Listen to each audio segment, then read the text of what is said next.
17/PN Cirebon yang berkekuatan hukum tetap terhadap DPO Andi dan Dani sudah dipertimbangkan dalam amar putusan, bahwa pendapat pemohon yang menyatakan penghapusan 2 orang daftar pencarian orang dan dibatalkannya penetapan tersangka Peggy Setiawan artinya perbuatan pasal 340 tidak pernah ada.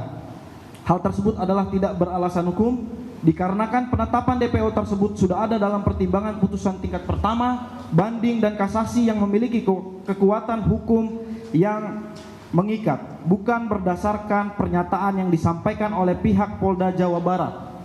Berdasarkan uraian tersebut di atas, bahwa novum ke-1 sampai dengan novum ke-10 yang diajukan dan dianggap sebagai keadaan baru atau bukti baru atau novum oleh penasihat hukum pemohon peninjauan kembali tersebut bukanlah merupakan keadaan baru atau bukti baru atau novum sesuai dengan pasal 263 KUHP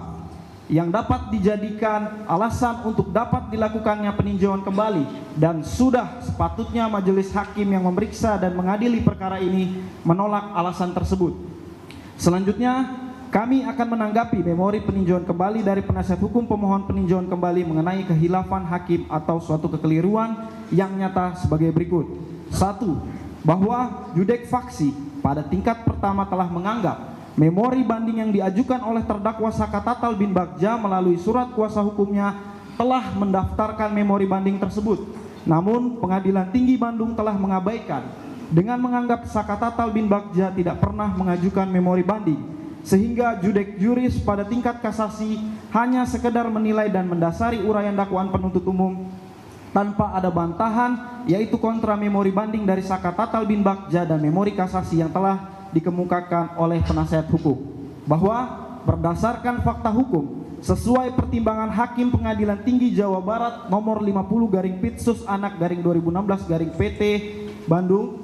tanggal 2 November 2016 pada halaman 32, bahwa walaupun penasihat hukum anak telah mengajukan permintaan banding, akan tetapi tidak mengajukan memori banding dan kontra memori banding terhadap memori banding penuntut umum sampai perkara ini diputus pada tingkat banding. Maka menurut pendapat kami bahwa pertimbangan hakim pada tingkat pertama sampai dengan tingkat kasasi bukan merupakan kehilafan hakim atau suatu kekeliruan, karena telah berkesesuaian dengan amanah pasal 237 Undang-Undang Republik Indonesia nomor 8 tahun 1981 atau KUHP. 2. Bahwa judek juris atau majelis hakim tingkat kasasi sungguh-sungguh keliru dalam menerapkan hukum, khususnya terhadap pasal 340 KUHP junto pasal 338 KUHP yang diterapkan pada anak Saka Tatal bin Bagja, khususnya jaksa penuntut umum pada perkara akuo tidak cermat dan keliru dalam mengkualifikasi dan mengkonstantitir perbuatan Saka Tatal bin Bagja dengan norma hukum pasal 340 KUHP junto pasal 338 KUHP, sehingga tidak ada satupun alat bukti petunjuk yang dapat membuktikan adanya peran dari terdakwa anak Saka Tatal bin Bagja, sehingga surat dakwaan jaksa penuntut umum tidak terbukti secara sah dan meyakinkan jika Saka Tatal bin Bagja ikut bersama-sama melakukan pembunuhan berencana. Bahwa tanggapan kami, alasan pemohon tidak berdasar menurut hukum, karena dalam pertimbangan putusan Hakim Pengadilan Negeri Cirebon nomor 16/Pit/Anak/2016/PN Cirebon junto pasal putusan Pengadilan Tinggi Jawa Barat nomor 50/Pit/Anak/2016/PT Bandung junto putusan Mahkamah Agung RI nomor 2607K/Pitsus/2016 telah mempertimbangkan dan menguraikan secara lengkap peranan anak Saka Tatal bin Bagja, sehingga anak Saka Tatal bin Bagja terbukti telah melakukan tindak pidana bersama-sama melakukan pembunuhan berencana. Maka alasan pemohon peninjauan kembali tersebut tidak termasuk kekhilapan hakim atau suatu kekeliruan untuk memutus perkara tersebut. 3.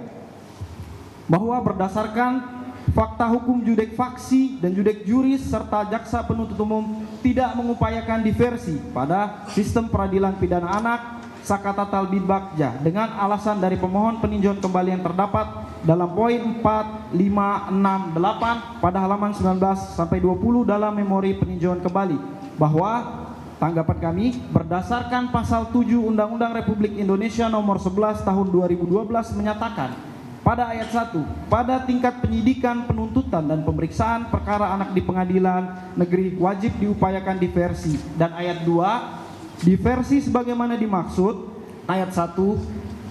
saya ulangi, diversi sebagaimana dimaksud ayat 1 dilaksanakan dalam hal tindak pidana yang dilakukan: A, diancam dengan penjara di bawah 7 tahun, dan B, bukan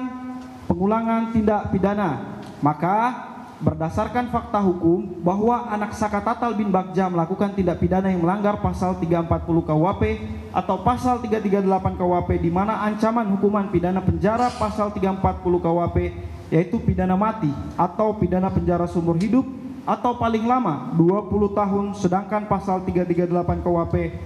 dengan ancaman hukuman pidana penjara paling lama 15 tahun. Maka menurut pendapat kami, karena perbuatan anak Sakatatal bin Bagja yang melanggar pasal 340 KUHP yang ancaman pidana penjara lebih dari 7 tahun, sehingga dalam perkara anak Sakatatal tersebut tidak diwajibkan untuk diupayakan diversi. Bahwa terhadap keberatan atau alasan pemohon peninjauan kembali pada poin 9 sampai dengan 16 pada halaman 21 sampai halaman 28, dan pada poin 20 sampai 23 pada halaman 31 sampai 32,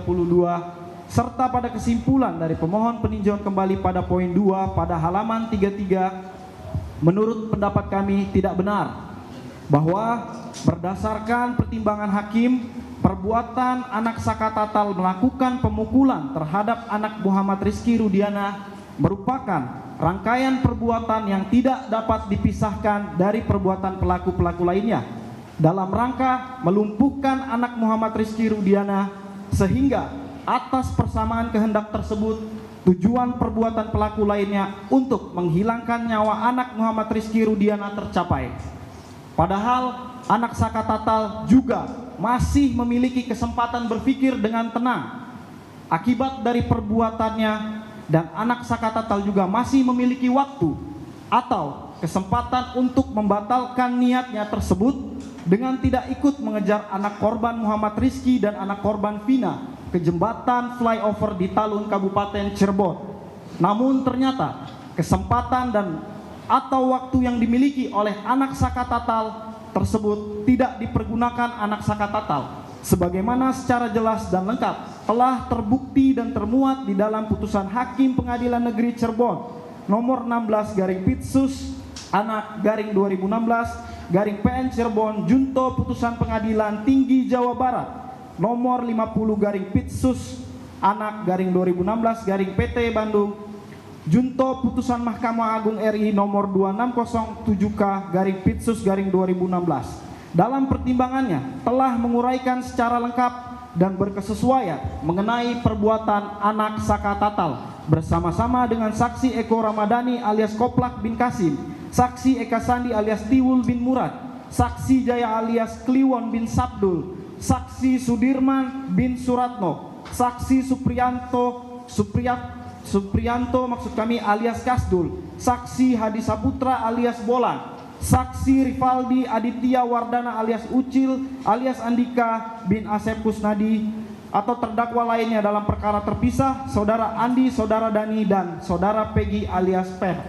Perong dalam kurung DPO. Berikut motif yang dipermasalahkan pemohon tidak relevan karena bukan merupakan unsur delik di dalam pasal 340 KUHP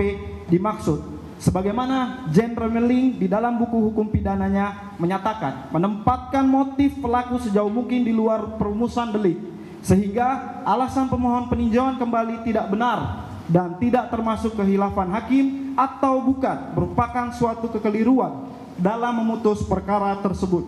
Dilanjutkan rekan saya. Terima kasih. Kami akan lanjutkan. Bahwa berdasarkan kesimpulan pemohon peninjauan kembali pada poin 1 secara hukum, karena fakta yang disampaikan oleh pemohon hanya bersifat asumsi dan hanya diperoleh dari pemberitaan media, bahwa seluruh isi memori dari pemohon peninjauan kembali bukanlah merupakan keadaan baru atau bukti baru atau novum, dan alasan-alasan terkait kehilafan atau kekeliruan hakim dalam memutus perkara anak Sakatatal bin Bagja bukanlah merupakan alasan yang dapat dipertimbangkan maupun diterima, sehingga seyogyanya alasan-alasan dari penasihat hukum peninjauan kembali tersebut haruslah dikesampingkan karena bukan merupakan alasan untuk dapat dilakukannya peninjauan kembali berdasarkan pasal 263 ayat 2 KUHP.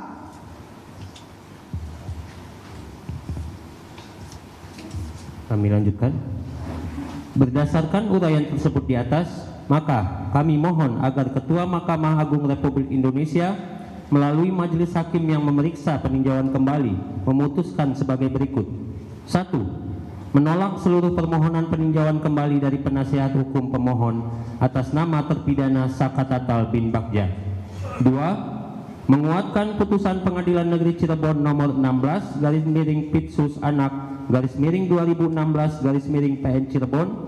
junto putusan Pengadilan Tinggi Jawa Barat nomor 50/Pitsus Anak /2016/PT Bandung junto putusan Mahkamah Agung RI nomor 2607K/Pitsus/2016. Demikianlah jawaban dan tanggapan memori peninjauan ini kami buat dengan harapan kiranya Majelis Hakim Mahkamah Agung Republik Indonesia berkenan mengabulkannya. Ditandatangani Jaksa Penuntut Umum. Terima kasih Majelis Hakim yang mulia.